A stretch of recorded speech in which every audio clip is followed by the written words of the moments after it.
other lads wiggled and gurgled and giggled, I loudly was proudly forlorn. My friends and my family looked at me clammily, thought there was something amiss. When others found various antics hilarious, all I could manage was this. Or this. My father, he shouted, he needs to be clouded, his teeth on a wreath, I'll hand him. My mother, she cried as she rushed to my side, you're a brute and you don't understand me. So they called for a witch with a horrible twitch, and they asked how my future impressed her. She took one look at me and cried, he, what else could he be but a jester? A jester? A jester? A funny idea, a jester. No butcher, no baker, no candlestick maker, and me with the look of a fine undertaker impressed her as a jester. Now where could I learn any comical turn? It was not in a book on the shelf. No teacher did take me to mold me or make me a funny man, clown, or an elf. But I'm proud to recall that in no time at all, with no other recourses but my own resources, with firm application and determination, I made a fool of myself. I bought a horn, I learned to toot. I bought a bow, I learned to shoot. Now I can toot and shoot. Ain't I cute? I decided to travel to try to unravel my mind and to get a new chance. When I got to Spain, it was suddenly plain that the field that appealed was the dance.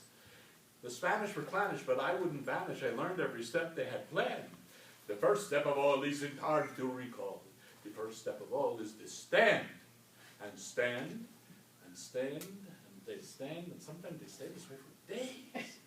Then they get very mad at the floor, and they begin to stamp on it. I sadly decided that dancing was right, and to sing was the thing that was sure. I found me a teacher, a crotchety creature, who used to sing coloratura. She twisted my chin, pushed my diaphragm in with her poker, she vocalized me. When she said it was best that I throw out my chest, you may gather that rather surprised me. I was on San Legrand till I suddenly found that in Venice I was to appear.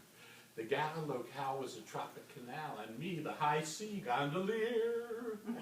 I nervously perched as the gondola lurched before the king's palazzo. As I started my song, my voice, it was strong, but my stomach, I fear, was not so.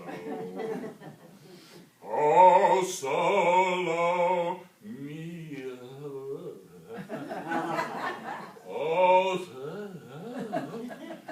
I fell overboard. I was majesty wrought, and before his siesta, he made me his jester. And I found out soon that to be a buffoon is a serious thing as a rule, for a jester's chief employment is to kill himself for your enjoyment. And a jester unemployed is nobody's fool.